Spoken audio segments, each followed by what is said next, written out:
ఈ వాక్యం వింటున్న నీ బ్రతుకులో, ఒకవేళ నీ జీవితంలో కూడా పెంట కుప్పల మీద పడిపోయిన బ్రతుకేమో నీది, దిక్కు మొక్కు లేని బ్రతుకేమో నీది.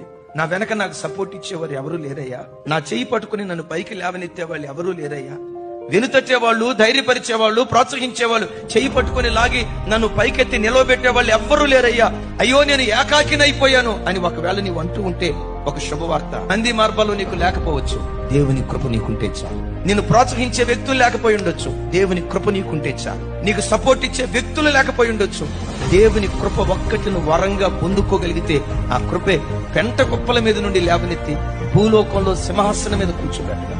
ఏ తోడు నీకు లేకపోయినా దేవుని కృప ఒక్కటి నిన్ను దర్శిస్తే, ఆయన కృపా వర్షం నీ మీద కుమ్మరించబడితే, దావీదును గొర్రెల దొడ్డిలో నుండి లేవనెత్తి సింహాసనం మీద కూర్చోబెట్టినట్లుగా పెంట కుప్పల మీద పడిపోయిన నిన్ను లేవనెత్తి నా దేవుడు నిలవబెట్టునుగాక.